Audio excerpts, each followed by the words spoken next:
My name is Evelyn Ross. I am 71 years old. And for most of my life, I believed I was a good mother. I wasn't perfect, but I showed up. I packed lunches, worked double shifts, stayed up through fevers and nightmares. I buried a husband.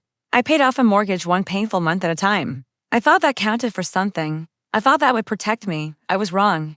The first time my son asked me to sign a paper, I didn't think twice. It was a Tuesday, the kind of gray afternoon that makes the whole house feel tired.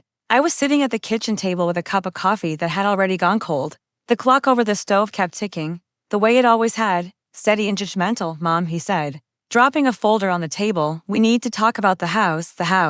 The only real thing I had left after my husband, George, died." I looked at my son, Daniel, standing there in his pressed shirt, sleeves rolled up like he had important business waiting somewhere else. He always looked like he was on his way to something better, somewhere more important. He had his father's height, but not his softness. "What about it?" I asked. He pulled out a stack of papers and laid them in front of me. The pages blurred a little. Reading fine print isn't something my eyes do easily anymore. It's just protections, he said. "You're getting older, Mom.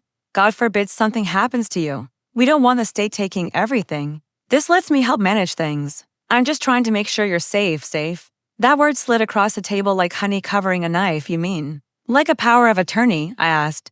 I remembered hearing the phrase on some morning talk show. A cheerful host chirping about planning ahead. "Exactly," he said quickly. "Just so I can pay bills, deal with the bank, that kind of thing. You won't even notice a difference." He smiled then, that charming, practiced smile he uses on waiters and clients, and women who don't know him yet. For a moment, I saw the boy he used to be. The 8-year-old who would crawl into my bed during thunderstorms. The teenager who cried when his father collapsed in the grocery store aisle and never got back up. I wanted to trust that boy. So I picked up the pen. My hand shook slightly as I signed my name. Evelynross. The same way I had signed field trip forms and report cards and mortgage renewals for decades. I didn't know that in that moment. In my own kitchen, with my own son watching, I was signing away my life. It didn't happen all at once. That's the cruel thing about betrayal. It moves slowly like rust. At first, nothing really changed. The light still came on when I flipped the switch. The water still ran hot. My little check from George's pension still came in on the first of every month. Daniel stopped by more often, actually. He'd show up with takeout, kiss my cheek, ask how I was feeling. "How's the hip, Mom? Still bothering you? Did you remember to take your meds? Maybe it's time we think about getting you more support. Another word that sounded kind on paper and hard in my ears. I kept telling myself this was what good sons did. They worried. They stepped in. They helped. Besides, I was tired. Grief does that to you. It wears you down in places no one can see. Some mornings I woke up and it felt like my bones were made of wet sand. So when Daniel's visits turned into gentle lectures about fall risks and memory lapses, I let him talk. When he started bringing pamphlets for something called assisted living, I pretended not to see the prices printed in small, neat fonts at the bottom of each page. "Just look at these, Mom," he said one night, spreading glossy brochures across the coffee table. Smiling gray-haired couples held hands in staged gardens. Happy women played cards at round tables. Everyone was dressed in soft beige and sky blue. "It's like a resort," he said. "You'd have people around, activities. I worry about you in this old house alone. This is my home." I said quietly. "Your father built those shelves with his own hands." "I know," he said too quickly. "And it's a beautiful home. But it's too much. The stairs, the yard, the maintenance. You shouldn't have to deal with all that anymore." I stared at the pictures. No one looked sad in them. No one looked like they'd been told they were no longer needed in their own lives. "I'm fine here," I said. "I've managed." He sighed, a long, heavy sound that made me feel like a difficult child. "Just think about it," he said. "Please, for me. That was always his closer. I did think about it. At night, lying in the bed I had shared with George for nearly 40 years, I would imagine myself sitting in one of those beige chairs in a beige lobby, wearing a name tag and waiting for staff to roll out bingo cards. I imagined my house sitting empty, its walls quiet and confused. The first real crack appeared 3 months later on a Friday. The mail came late. When I brought it inside and shuffled through the envelopes, I saw one with my bank's logo in the corner. It was addressed to me, but the letter inside was not written for my comfort. "Dear Ms. Ross, this letter is to confirm that the following changes have been made to your account." The words blurred, then sharpened into a knife. "Primary contact, Daniel Ross. Online access, Daniel Ross. Address on file, updated to his address." I read the letter 3 times, my heartbeat drumming in my ears. By the time Daniel came by that night, the paper was creased and limp from my hands. "What is this?" I asked, holding it up like a dirty dish. He barely glanced at it. Double quote so. That, he said. Just streamlining things. It's easier if I handle the online stuff, Mom. These websites are a nightmare. Remember when you locked yourself out of your email for 2 weeks because you forgot your password? That was different, I said. This is my money, our money. He corrected softly. My inheritance, eventually. I'm just managing it proactively. Something in me flinched. Inheritance? I repeated. He smiled again, that smooth, tired smile. You know what I mean. I'm not taking anything from you. I'm just organizing, making sure everything's in place. I wanted to believe him. I really did, because the other option was worse, believing that my own son, the baby I had carried and fed and soothed, was quietly moving me out of my own life like a piece of furniture that no longer fit his design. The second paper he brought me didn't look dangerous either. It was a property tax notice, he said. The county had raised rates again. Everyone was complaining. He circled the amount with a blue pen. A neat little loop. This is ridiculous, he said. For a house this old, it's not worth it. We could sell this place and get you somewhere smaller, easier to manage. Put some of the money aside for your care, just in case. You'd be secure. Sell this place. I looked around the kitchen. The chip tile George had insisted on keeping because it has character. The window above the sink where I'd watched Daniel wait for the school bus. In every kind of weather. The doorway where we'd marked his height in pencil. Little lines labeled with years that felt like yesterday and a lifetime ago. I don't want to sell. I said. Not now. He said quickly. Eventually. We should plan. You don't want to leave a mess for me to clean up, right? There it was again. That subtle shift. Somehow my aging, my eventual death, had become a problem on his calendar. He was very patient that night. He went through numbers, talked about equity and market value and liquidity. He drew simple charts like I was a child. He said words like option and later and someday. He did not say that he had already listed the house without telling me. I only found that out because of Linda. Linda has lived across the street for 32 years. She saw me bring Daniel home from the hospital. She loaned me sugar and advice and once, very briefly, her husband's ladder. It was another Tuesday when she called. Evelyn, she said, skipping hello. Are you moving? My heart stuttered. I looked at the calendar even though the date meant nothing. Moving? I repeated. What are you talking about? Well, she said, I just saw a real estate agent walking around your yard with a young couple. They were pointing at your windows. I assume they're doing a showing. For a moment, there was only the sound of the refrigerator humming. Maybe you've got the wrong house. I said finally. I'm looking at it right now. She replied quietly. I hung up without saying goodbye. The world narrowed to the window above my kitchen sink. I walked to it slowly and pulled back the curtain. There they were. A woman in heels, holding a tablet. A man and a younger woman, maybe in their early 30s, walking up my front steps. The agent pointed at the porch, then at the roofline, then back at the front door like she was selling them a dream. My door. My house, without thinking. I walked to the front hall, my slippers whispering against the wooden floor. I opened the door just as the agent was reaching for my doorknob. Oh, she said, startled. Mrs. Ross, hi. I didn't realize you were home during showings. Daniel said. She stopped herself a second too late. Daniel said what? I asked, my voice low. Her smile wavered. That you were. Staying with family. That it was okay to show the property. The young couple hovered behind her, awkward and curious. The woman held a notebook. The man stared at the floors. I am home, I said. Very much home. And this property is not for sale. The agent flushed. I'm so sorry about the confusion. There must have been a miscommunication. There was, I said. You can leave now. She sputtered apologies as she retreated down the steps. The couple trailing after her. I watched them drive away. Her car rolling over the same patch of driveway my husband had sealed every summer himself, refusing to pay for what he could do with his own two hands. My hands were shaking when I called Daniel. He didn't pick up the first time, or the second. On the third call he answered with a too cheerful, Hey Mom. What's up? You listed my house. I said, without telling me. Silence. Then a sigh. I was going to talk to you about it, he said. You weren't supposed to be there during showings. It just confuses buyers. I repeated, this is my home. It's an asset. He corrected gently like he was explaining math. We talked about this. You can't stay there forever. You need care, Mom, professional care. This way we can afford a good place. I didn't agree to sell. I said. I didn't agree to move. You signed the papers, he said. Remember, power of attorney. It's all legal, Mom. I'm just doing what's best for you. What's best for you? There was that knife again. I don't want this, I said. Cancel it. I can't just cancel a listing because you're having a moment, he snapped, the veneer finally cracking. Do you have any idea how hard I've been working on this? The calls, the meetings, the planning? I'm trying to take care of things before you start forgetting more. Forgetting more. I remember enough, I said quietly. I remember who this house belongs to. He was quiet for a moment. When he spoke again, his voice was colder. Listen, Mom. I know this is hard, change is hard. But this is happening. I've already put down deposits. I've already talked to facilities. You can't stay there alone anymore. It's dangerous, facilities, I asked. The word tasted metallic. Assisted living, he said. It's nice, you'll see, like those brochures will go together. I wanted to argue, to refuse. To tell him that if he tried to move me out of my home, I would, what, call the police on my own son. I knew enough to know the law was on his side now. I had given him the pen. I had trusted the boy who was no longer a boy. I'm not going. I said anyway, he sighed. We'll talk about it when I come by this weekend. He didn't wait for me to say goodbye. That weekend, he didn't come by. Instead, 2 weeks later, a woman in a navy polo shirt showed up at my door with a clipboard and a minivan idling in the driveway. Mrs. Ross, she asked. I'm Claire.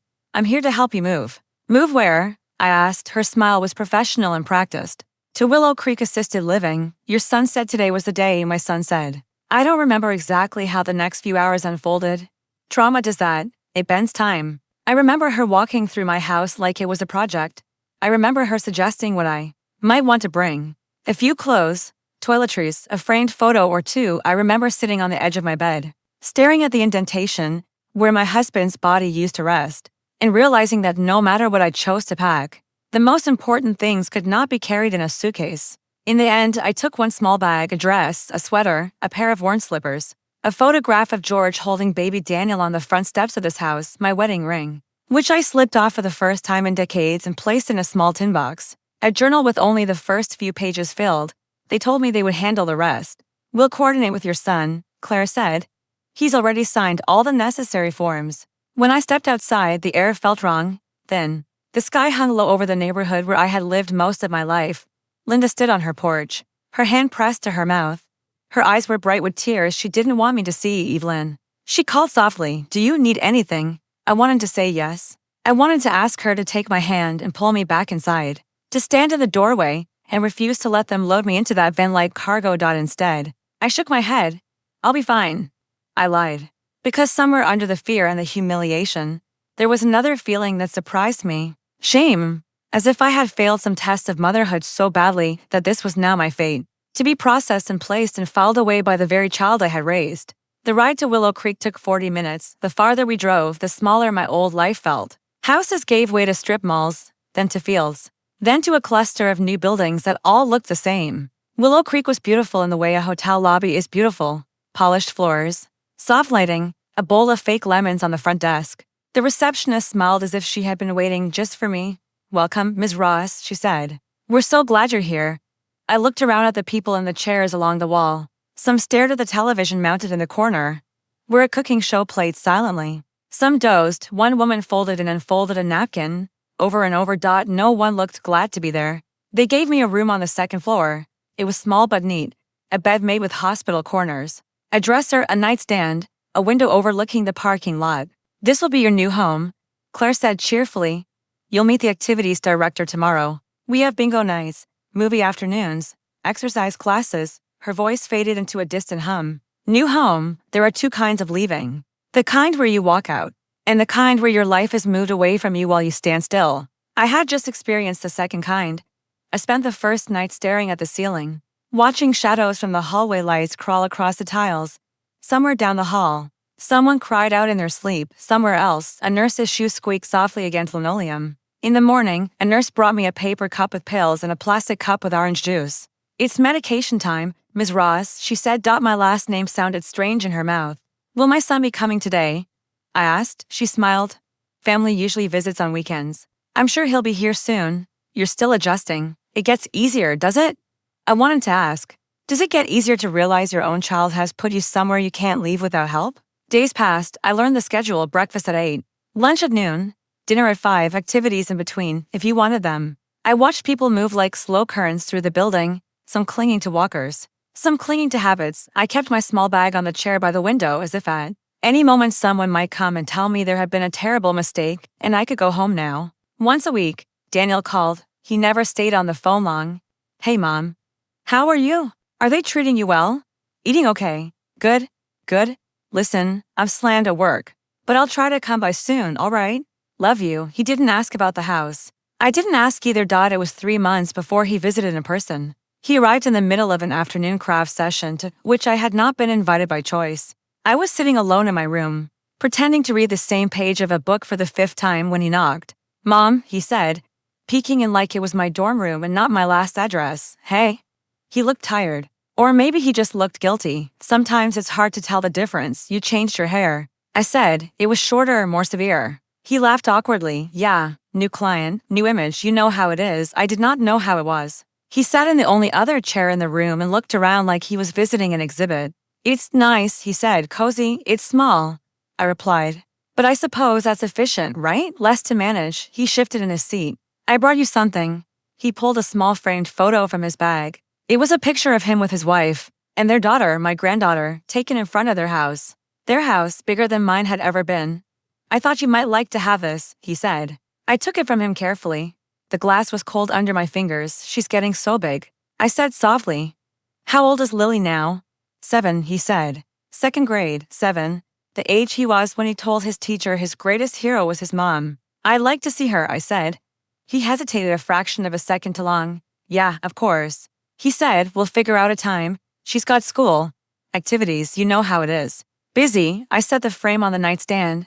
It made the room feel even smaller. We talked for 20 minutes, or rather, he talked and I listened, about work, about his mortgage, about traffic, about things happening in a world I no longer belong to. When he stood to leave, something in me panicked. You'll take good care of the house, right? I asked quickly. You'll keep George's workbench, the tree in the backyard. He froze. Just for a heartbeat, Mom, he said slowly. I thought they told you. A cold, heavy feeling started in my chest and began to spread.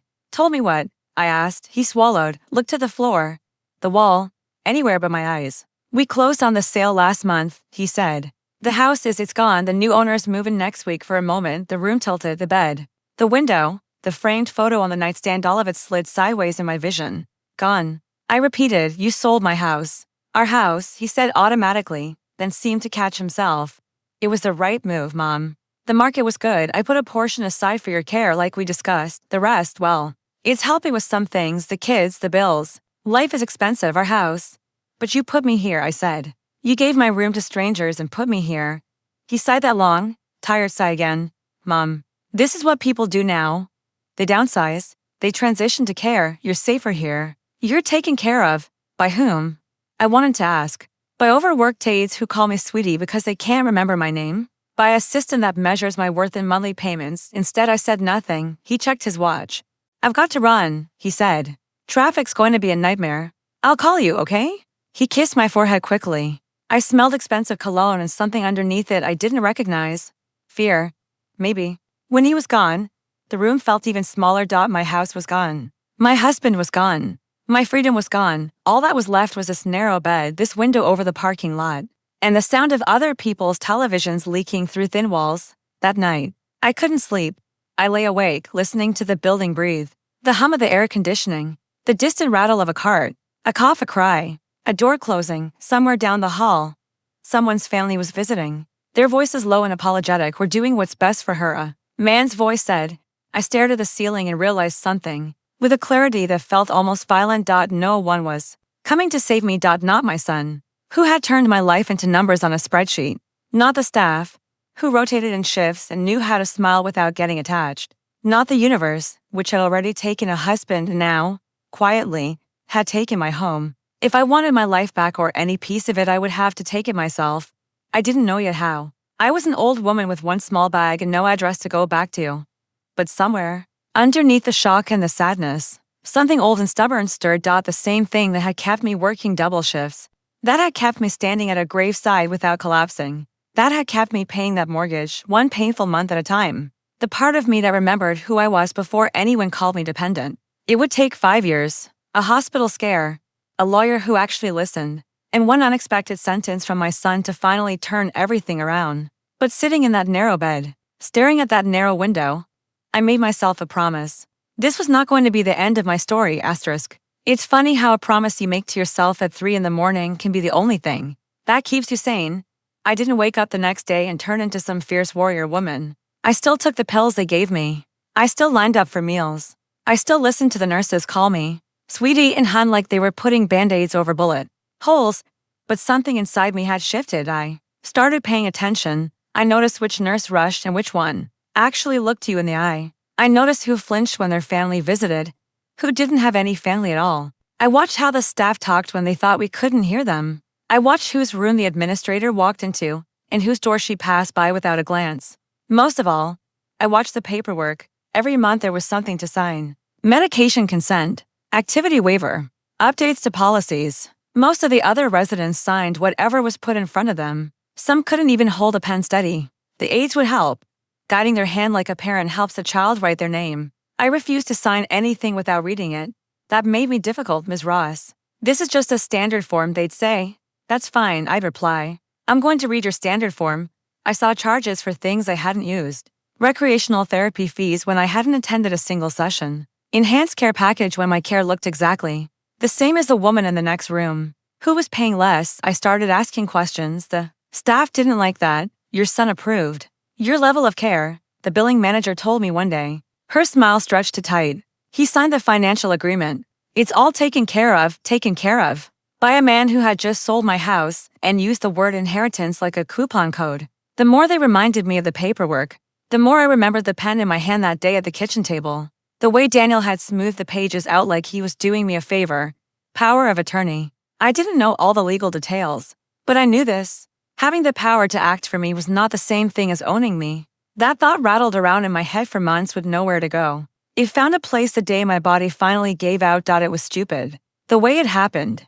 Not dramatic at all. No grand collapse. No ambulance sirens. I just slipped a little spot of water on the bathroom floor. Probably from the leaking sink I reported 3 times. My slipper slid, my foot went out from under me. And I went down hard. There was a crack, white hot pain, and a sound that I realized after a second was my own voice. When they finally got the door open, everything was bright and loud. I remember faces looking down at me, voices saying hip fracture, and OR time and family contact. Call my son, I said through gritted teeth. He can see what his care plan looks like up close. They didn't appreciate the joke. I spent for days in the hospital after surgery. Hospitals smell different than assisted living. Chemicals instead of old coffee. Fear instead of resignation. On the second day, a woman came into my room who wasn't wearing scrubs. No stethoscope. No badge dangling with an ID and a barcode to be scanned. Just a worn leather bag, a notebook, and eyes that had seen too much to be impressed by fluorescent lights. Ms. Ross? She said. My name's Hannah. I'm a social worker with the hospital. They asked me to review your discharge plan. I had learned that. Discharge plan was a polite way of saying where do we send you so you're not our problem anymore. You're sending me back to Willow Creek. I said, that's the current plan, she replied.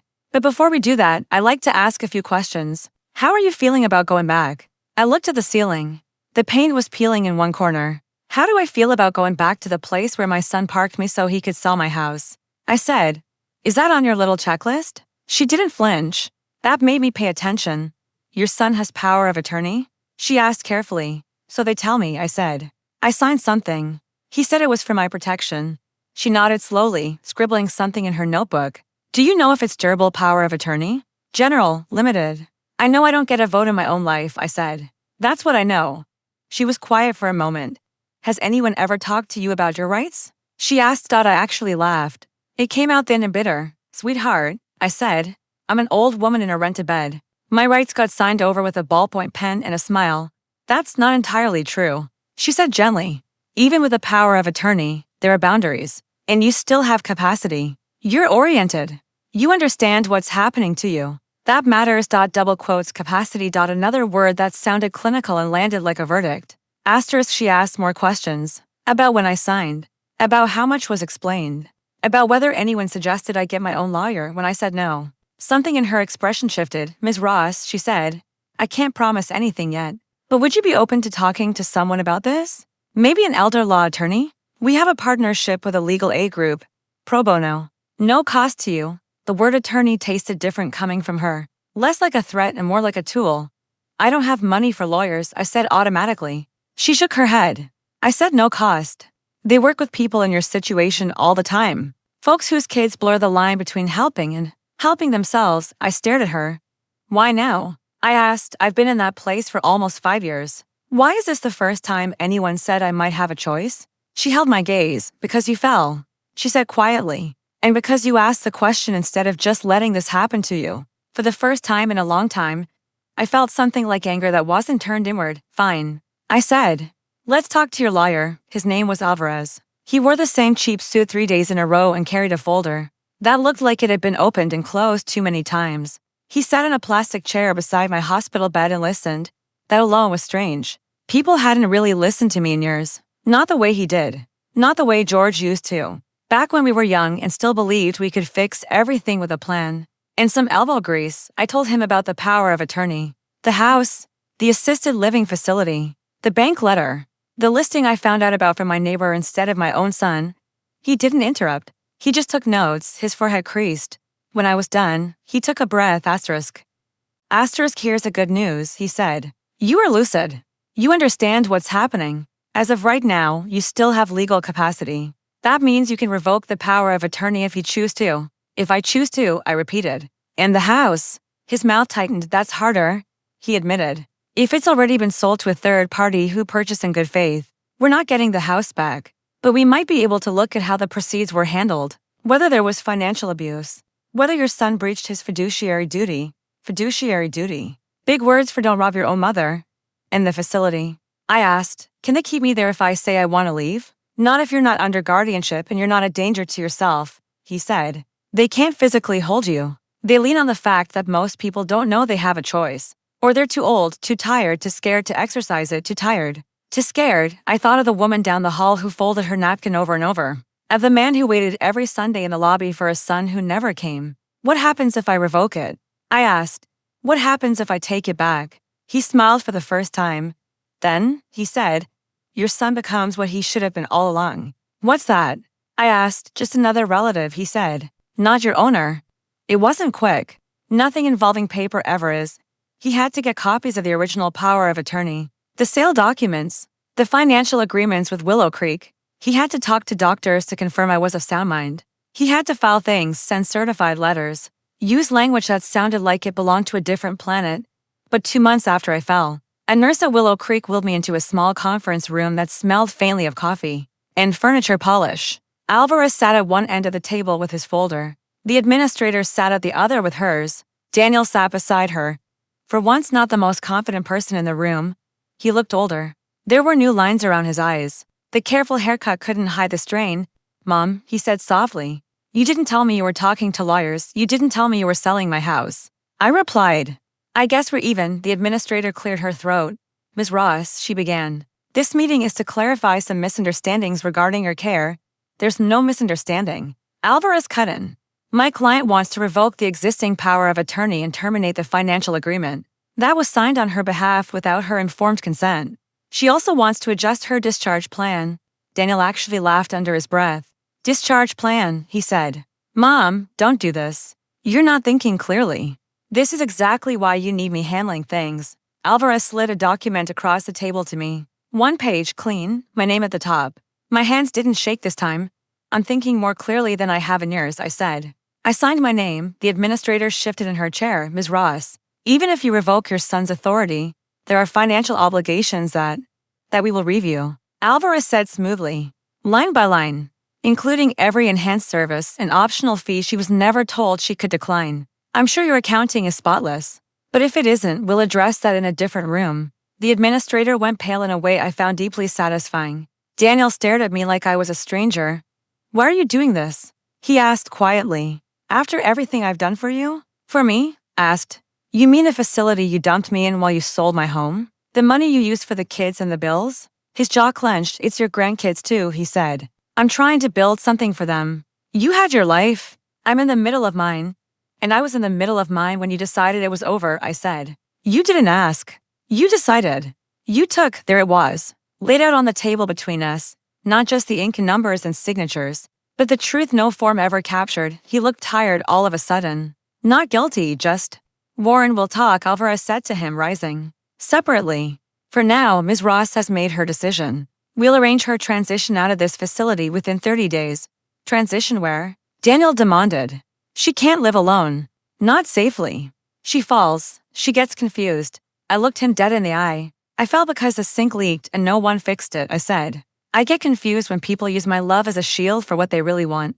There are other options besides this in your spare couch. And there were dotted turned out. When someone who knows the system sits next to you, doors appear that you were never told existed. There was a subsidized senior apartment complex on the other side of town. Small units, no nursing staff, but grab bars in the bathroom and an emergency cord by the bed. A shuttle van to the grocery store twice a week. A common room where people play cards by choice, not because there was nothing else to do. The rent was low enough that with what was left of my pension and social security, I could pay it myself. We moved my few belongings on a rainy Thursday. It didn't take long. I had been pared down to the essentials years ago. The bag, the clothes, the photo of George and baby Daniel, the little tin with my ring, the new framed picture of Daniel's family that I still couldn't bring myself to throw away. My new apartment was one room with a kitchenette and a small separate bedroom. The window looked out over a parking lot again, but this time there were trees at the edge and beyond them. A glimpse of the river. It wasn't the house, nothing ever would be. But when I turned the key in the lock, the sound belonged to me. The first night, I slept without someone opening my door every few hours to check vitals. In the morning, no one arrived with a paper cup of pills. I took the ones my actual doctor prescribed, on my own schedule, with the water from my own. Top freedom doesn't feel like fireworks at my age. It feels like making your own toast in your own kitchen. The calls from Daniel stopped. For a while, I knew he was getting copies of every letter Alvarez sent. I knew there were discussions about accounting and restitution and restructuring obligations. I didn't ask for all my money back. I knew some of it was gone forever, poured into his mortgage, his kids' private school, his dinners with clients. What I did ask for was control of what was left, my name back on my own accounts, my signature required for any major decision. No more surprise listings, no more streamlined access. It was a war fought on paper, and I let Alvarez swing the weapons. I was too old to learn statutes and codes, but I was not too old to say what I wanted and refused to sign anything that didn't match it. Months passed. I bought a cheap little radio and listened to the news in the evenings. I made friends with a woman down the hall named Gloria, who swore the government was putting something in the jello, but still played a mean game of gin rummy. I planted basil in a pot on my windowsill. It was a small thing, but it was alive because I tended it, not because a grounds crew was paid to. Occasionally, I wondered if Daniel hated me. It's a strange thought to have about your own child, but it floated up sometimes when I watched families in the parking lot outside. Adult children helping parents out of cars, walking slowly, holding doors. Then I would remember the signed papers, the strangers walking through my living room, the woman in the polo shirt at my bedroom door. I didn't regret what I'd done, but there was an empty space where some version of us could have been. The hospital scare came 3 years after I moved. This one wasn't dramatic either, just a chest tightness that didn't go away after I sat down. Gloria insisted on calling 911. At the hospital, they called it a warning. My heart was tired. They said, but not finished. Take your meds, the cardiologist said. Walk a little. Don't walk too much. Eat this, not that. You're not immortal, Ms. Ross. But you're not done yet either, not done yet. They kept me for observation overnight. I lay in the dark, listening to the machine beside me count out my heartbeats, and thought about all the times the heart had been used like a resource. When I was discharged the next day, Hannah was there again. Older, more lines in her face. Same tired eyes. Same stubborn compassion. You look better, she said. I look more expensive, I replied. They added 3 new pills. She laughed. We talked logistics for a bit. She asked if I felt safe going back to my apartment. I said yes. It wasn't a lie. Safety, I had learned, was relative. At the door, she hesitated. Your emergency contact, she said, is still listed as your son. Do you want to keep it that way? I thought about it. He's still my son, I said finally. That hasn't changed, just add Alvarez's office too. Paper doesn't lie as much as people do. She nodded. I went home. I watered the basil. I put the new pill bottles in a neat line on the counter. Life went on. And then one evening, about 6 months later, my phone rang, the landline, not the robocalls. The old handset on the wall that almost never made a sound except when Gloria misdialed. I picked it up. Hello? There was a pause and then a voice I hadn't heard in almost a year. Mom, just that word. Soft, cracked at the edges. I didn't say anything at first. I think some part of me was waiting to see if I was imagining it. It's me, he said. It's Daniel. As opposed to my other sons, I said. It came out sharper than I'd planned. He let out a breath that sounded halfway between a laugh and a sob. I deserve that, he said. Probably a lot worse. I leaned against the counter. My heart, traitorous thing that it is, sped up. What do you want, Daniel? I asked. For once in his life, he didn't rush the answer. I wanted to ask, he said slowly. If I became the man Dad was afraid I'd be. Of all the things I thought he might say, I need money. I'm in trouble. I'm suing. That was not on the list. The kitchen went very quiet. When George was alive, he'd had a way of catching Daniel's attention. When he started to swagger, don't be that guy, he'd tell him. Don't be the man who thinks other people exist to hold up his life. You're not better than the people who raised you. Once, after a particularly bad teenage stunt, he'd taken Daniel aside and said, I'm not afraid you'll fail. I'm afraid you'll succeed by stepping on everyone who loves you. I had never repeated those words. Not to Daniel. Not to anyone. Why are you asking me that? I said carefully. There was a rustle on the other end. A chair moving. A hand running through hair. I could picture it because, he said, my wife left last month. The business is not good. I've been talking to a lawyer. And he used the phrase breach of fiduciary duty about me. About what I did with your money. Fiduciary duty. Alvarez's words, coming back like a boomerang, he said. If you wanted to, you could press charges, Daniel went on. Elder abuse. Financial exploitation. Those words, big ugly words, silence, and for the first time he said, I let myself look at everything I've done from your side instead of mine. His voice broke. I thought I was being responsible. He said. Efficient. I told myself I was planning, protecting, doing what Dad would have done. But I wasn't. I was using you, your house, your grief, your trust. He swallowed audibly. I keep hearing his voice in my head, he said, telling me not to be that man. And I don't know when I crossed the line. I don't know when I stopped being your son and started being your handler. The word hung between us like a bad smell. I sank slowly into the chair by the table. I can't answer that for you, I said. You want a date? A timestamp? You want me to tell you exactly when you stopped seeing me as a person and started seeing me as a problem to solve? No, he said quickly.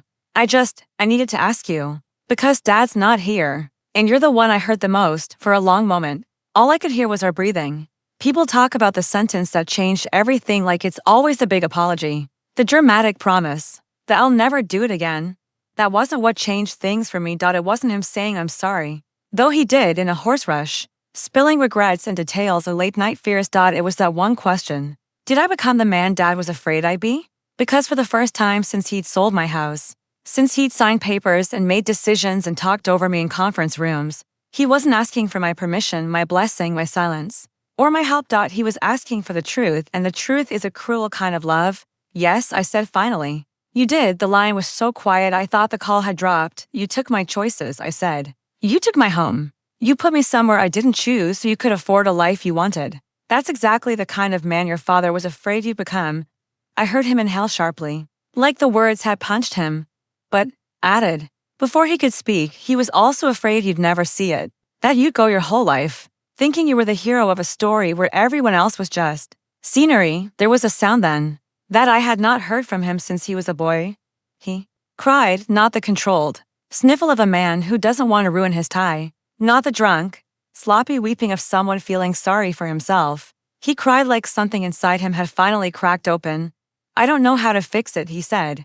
I can't give you the house back. I can't give you those years back. I can't undo what I signed, what I took, the way I talked to you like you were in the way of my life instead of the reason I had one. I closed my eyes. You can't fix it, I said. Not all of it. Some things stay broken. That's just how it is. Another long silence. So this is it? He whispered. You hate me. And I deserve it. I don't hate you, I said. You're my son. That's both the problem and the reason we're still on this phone. He let out a shaky breath. What do you want me to do? He asked. If it's charges, prison, community service, I'll do whatever you want. Funny thing, when he tried to control my life, I felt powerless. Now he was offering me control over his, and it didn't tempt me at all. I don't want you in prison, I said. I've already watched one man I love get taken away in a box. I don't need another. The law can do what it wants. I've got my accounts back. I've got a roof I pay for with my own name. I've got more dignity in this little apartment than I ever had in that fancy facility. You bought for me with my own money, he sniffed. So what then? He asked. What do you want? There it was. The real question under all the others. I looked around my kitchen. The basil on the windowsill. The chipped mug I'd brought from the old house. The clock ticking its same old rhythm, no longer judgmental, just present. I want you to stop asking what I can do for you, I said slowly, and start asking what kind of man you're going to be without my house, my money, or my silence propping you up. I took a breath. And if you're asking what you can do for me right now, you can start by showing my granddaughter a different version of yourself, one you're not ashamed to tell her about. On the other end, more quiet, do you want to see her? He asked, voice tentative. Lily, she asked about you? I told her you were in a home. I didn't tell her the rest. I'm in my home, I corrected gently. But yes, if she wants to meet the grandmother her father tried to put in storage, I'd like that. He let out a wet laugh. I'll bring her by, he said. If you'll let me. That depends, I replied. Are you coming as my son? Or as my manager? Just your son, he said. If you'll still have me. I looked at the basil, at the small, stubborn leaves pushing out of the soil. I'll have you, I said. But not the way it was. That door is closed. If you want to be in my life, it'll be as a guest. Not the landlord, okay, he whispered. Okay, we stayed on the phone a while longer, talking in circles, slipping between the past and the present. He told me about the divorce, the business trouble, the therapy sessions he'd started after his lawyer used the words pattern of control. I told him about Gloria, the shuttle van, the way the river looked at dusk. It wasn't a neat reconciliation. There were no cinematic strings swelling in the background, no grand declarations, no, and then everything was perfect. But that sentence, did I become the man Dad was afraid I'd be? Changed the direction of our story, because it meant he was finally willing to see himself the way I had been forced to see him for years. A month later, he came to my apartment with Lily. She had his eyes and her mother's wariness. She brought me a drawing of a house. This is your new place, she said, pointing at the little box with a triangle roof. Daddy said you live here now because you're strong enough to take care of yourself. I looked at Daniel over her head. He didn't look away. Is that what Daddy said? I asked. She nodded vigorously. And he said he was really, really wrong before. She added in the serious tone only a child can wield. But he's trying to be better now. I smiled. Well, I said, taking the picture. That sounds like a good start. Later, after they left, I taped a drawing to the wall by my table. It wasn't the old house. It wasn't the life I thought I would have at 71. There was no going back to that. But it was mine. And sometimes when the phone rings now, it's not a robocall. Sometimes it's my son asking how my heart is. Not my bank account. Sometimes it's my granddaughter asking if she can come over to water the basil. I don't fool myself into thinking the past is erased. It isn't. Books don't lose their first chapters just because you start reading again. But I got something back that I thought I'd signed away forever. The right to decide how my story ends. And I suppose that's what I want anyone listening to this to hear. You can love your children and still say no. You can be old and still draw a line. You can lose your house and still come home to yourself, even if it takes a ballpoint pen, a worn-out lawyer, a social worker who doesn't give up, and one broken sentence from the very person who hurt you to finally get there.